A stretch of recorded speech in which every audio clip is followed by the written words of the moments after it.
Interactive Technology, EDTC515, Constance-Marquez, MARP, Major Applied Research Project. Let's start by defining interactive. According to dictionary.com, interactive is acting upon or in close relationship to each other. Collins English Dictionary 2012, and it's an adjective, so it's describing something we are doing.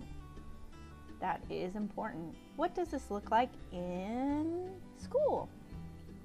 There are many ways. It could be partners or socializing with peers in the classroom, or it could be collaborating in reading groups, or it could be using technology.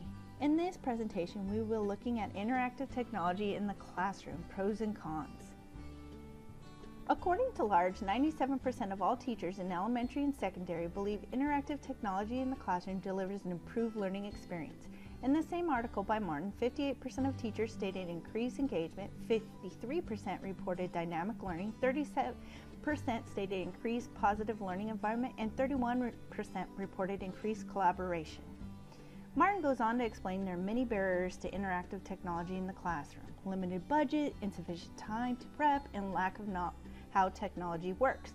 But the number one reason is teachers do not use interactive technology. By 75% was they felt their students were more tech savvy. Osborne states 3 major benefits of interactive technology in the classroom are communication and creativity, critical thinking and creativity, and collaboration. 8 ways to engage classroom lessons, states Walsh. Incorporate input and gather feedback. Gamify it. Let students create and get interactive. Have students collaborate. Project-based learning, simulations, and bring a guest are all ways we can improve.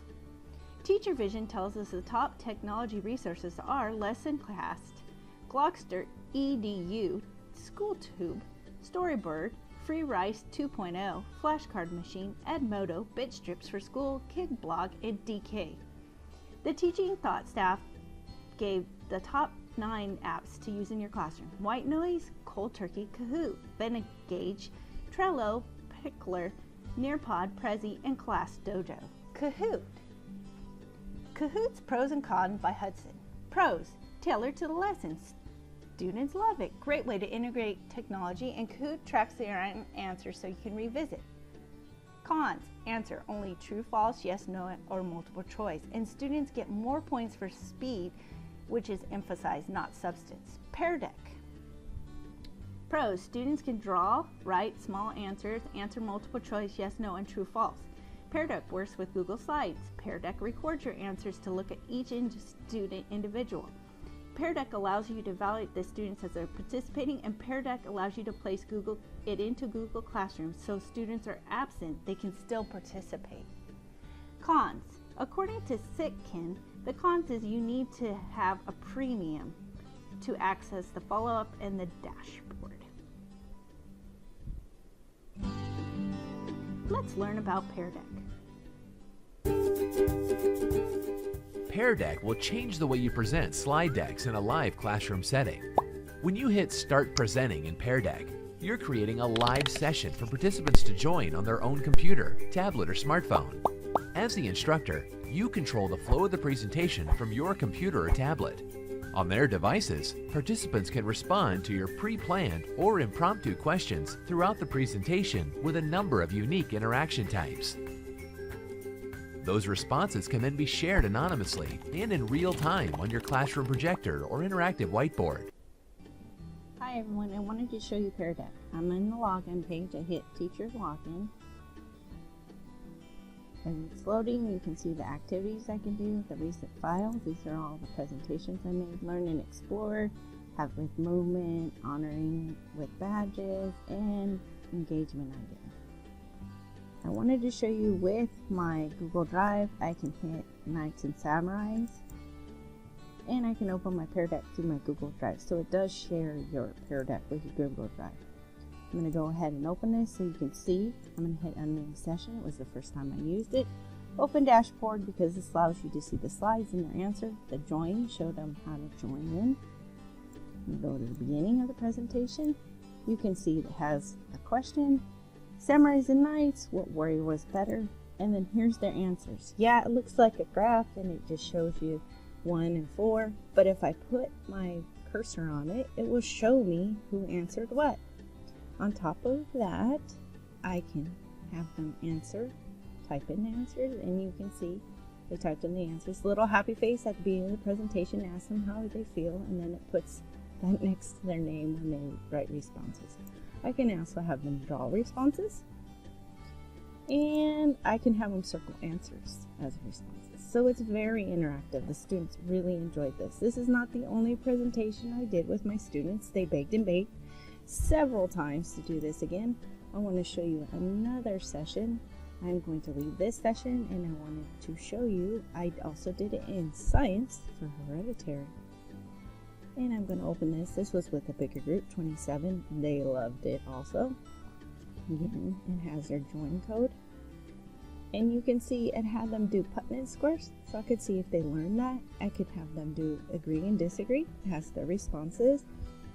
I could, again, have them circle their answers. Yes, no responses. It was a lot of fun. I had them type in responses too, so you can see that the kids really enjoyed it and were actively participating. I hope this makes Pear Deck a little bit clearer for you. Thank you. Pear Deck is a great way to get every single student engaged and on the same page during group instruction. But sometimes students need to be in control and working at their own pace. When you want students to move through a Pear Deck lesson on their own, you can turn a session to student-paced mode. In student-paced mode, students see a simple set of controls on their device, allowing them to move back and forth at their own pace. Student pacing your lesson opens a whole new world of opportunities for your classroom. For example, let's say you get through a lesson, but 2 students were homesick. Turn the session to student-paced mode and email them the join code. Now they can move through the lesson from home and not miss out. You can also use student-paced mode for in-class activities. Let's say you do a quick diagnostic at the beginning of class to see how well your students understood the concept from yesterday's lesson. Right away, you can see that a handful of students are really struggling. Now, you can turn the session to student-paced mode and let the students who are getting it continue with some more complex practice problems. Gamification in education, according to David, is gameful thinking, game principles for education, and motivation design, and engaged design. Gamification is different from gaming. It does not involve students creating their own game or playing commercial-based video games. 4 best practices for gamifying. 1. The game should appeal to the parents as well as the students, states Patterson. 2. Patterson tells us with great data comes responsibility. We need to do something with the data. 3. A leaderboard is not fun for a struggling student. They do not need that pointed out. 4. And last, Patterson said play is powerful. Make a song, create a movie, or go on a Google Lit trip. 6 benefits for gamification: better learning experience, better learning environment, instant feedback, prompting, behavioral changes. It can be applied to all learners and impact the bottom line. Impacting the bottom line means all points touch the learners, which means better learning experience, higher recall and retention, and catalyzes behavior changes in the classroom.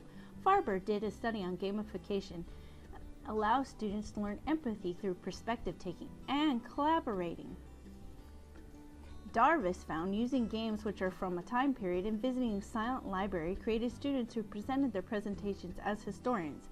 The students were dynamic and were critical thinkers.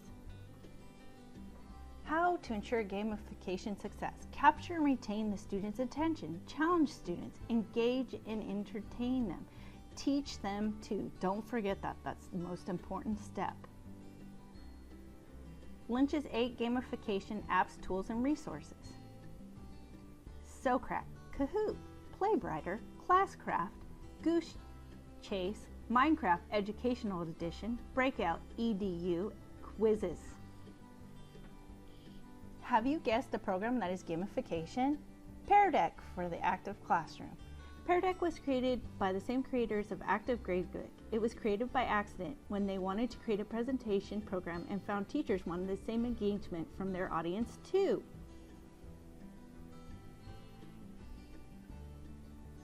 Pear Deck started as an interactive presentation but continues to improve and grow. They now have Pear Deck vocabulary. Next, there's a snip of a slide my students created in the vocabulary game so that you can see what it looks like. They have to draw a picture and write. I would love to have shared more with you, but I ran out of time. I hope this inspires you to be interactive with technology. Thank you and have a wonderful week. Here are my references.